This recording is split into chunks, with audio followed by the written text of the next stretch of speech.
Congratulations, it is January and you have survived the holidays with grief in your heart. And now you find yourself confronting the passage of time and expectations for newness. Please beware. Let me explain why this is such a grief trap in the new year. I'm Joe McRogers, and on this channel we do grief differently. There is no better time to examine our mindsets than what we are bringing into the new year. There is a lot of energy about the new year and hope, so let's explore the role of hope in your grief. As a crisis worker, I would see this all the time while supporting people in emergency departments at hospitals and working on crisis teams. There is a massive hope that maybe Christmas will be different. I will feel different, I will feel loved, I will feel seen, I won't feel so lonely in my grief. These are all good goals in our grief.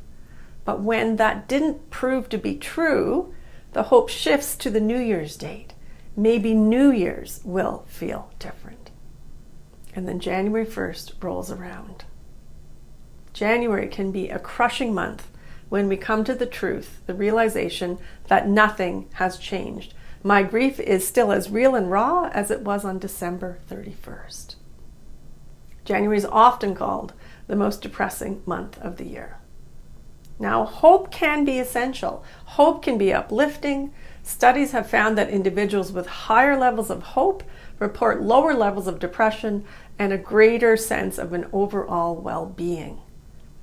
Hope can have a role in the darkness of grief. It doesn't erase the pain, but it provides an energy in the grieving process. And when we hold on to hope, we open ourselves to the possibility of change and healing and growth, even in the face of profound loss.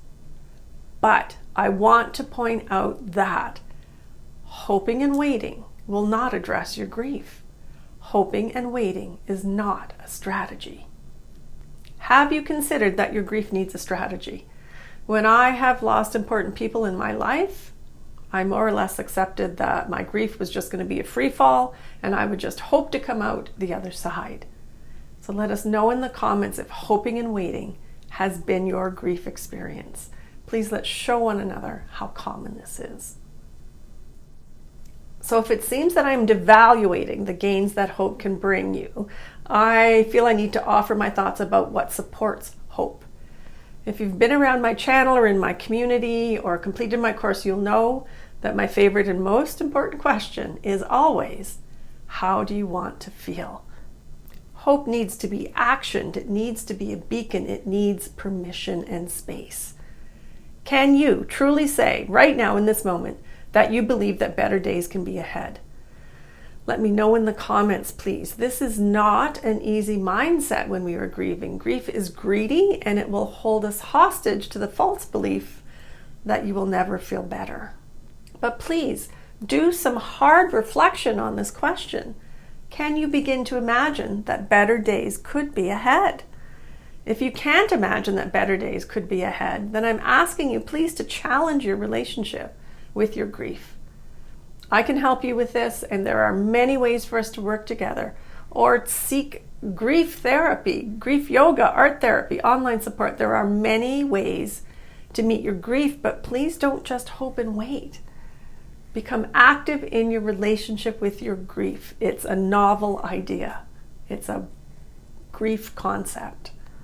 Not only is grief greedy, but it can also suck the life out of our self-esteem. And that's the topic for our next long video. So be sure to subscribe if you wish to learn more about hope and self-esteem while grieving. And as you process the role of hope in your grief, I send you kind thoughts, kind words, and a kind heart. And I look so forward to your input in the comments. Please know that I do read all of them, and it warms my heart to see you supporting and commenting on one another's posts.